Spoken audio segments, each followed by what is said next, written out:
Pope Francis opened a divisive meeting of the world's bishops on family issues Sunday by forcefully asserting that marriage is an indissoluble bond between man and woman. But he said the Church doesn't judge and must seek out and care for hurting couples with the balm of acceptance and mercy. Francis dove head-on into the most pressing issue confronting the meeting of 270 bishops during a solemn Mass in St. Peter's Basilica, how to better minister to Catholic families experiencing separation, divorce, and other problems when the Church's teaching holds that marriage is forever. He insisted that the Church cannot be swayed by passing fads or popular opinion. But in an acknowledgment that marriages fail, he said the Church is also a mother, who doesn't point fingers or judge her children. The Church must search out these persons, welcome and accompany them, for a church with closed doors betrays herself and her mission and instead of being a bridge, becomes a roadblock, he said.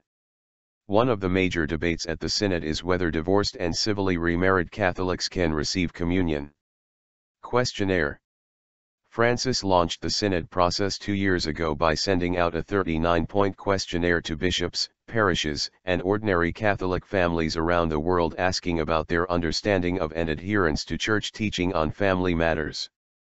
Their responses showed a widespread rift between official Catholic teaching and practice, particularly on sex, marriage, and homosexuality.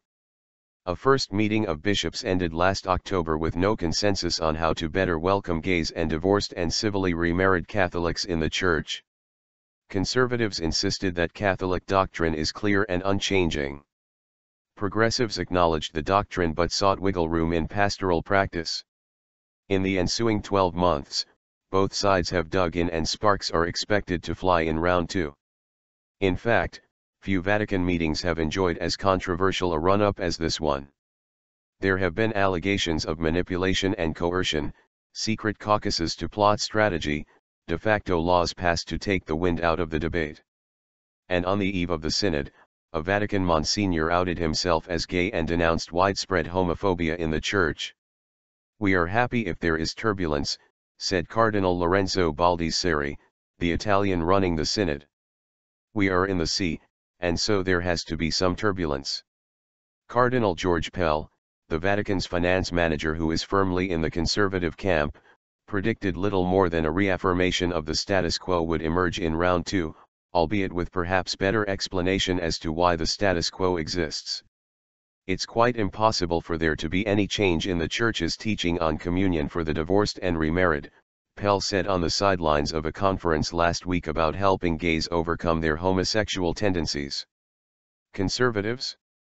The conference was one of many initiatives launched by conservatives in the run-up to the Synod aimed at reasserting traditional Catholic teaching on homosexuality, which holds that gays are to be respected but that homosexual acts are intrinsically disordered.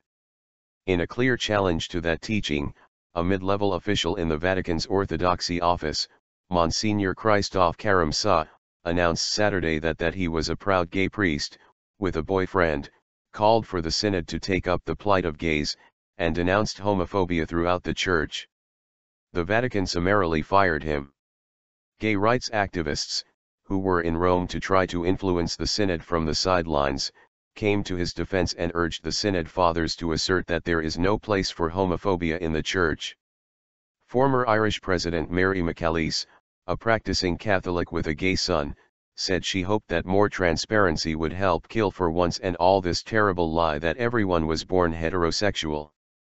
But there is little sense the Synod will show any new great opening to gays after the first round pulled back on a groundbreaking welcome initiated midway through. In that midway report, the bishops said gay unions could provide precious support for partners. In a new book, The Rigging of a Vatican Synod, author Edward Penton asserts that the Midway Report was essentially manipulated by the Vatican Synod organizers, using heavy-handed, coercive tactics that didn't reflect the Synod membership.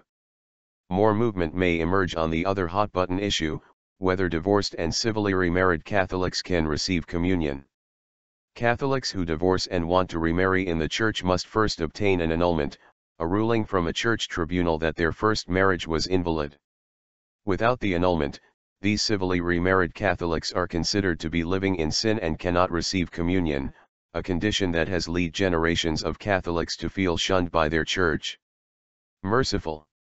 Francis has sought a more merciful approach, insisting that these remarried Catholics be fully part of the life of the Church. Progressive prelates led by German Cardinal Walter Kasper have called for a process by which a bishop could accompany these remarried Catholics on a path of penance that, over time and on a case-by-case basis, could lead to them receiving the sacraments.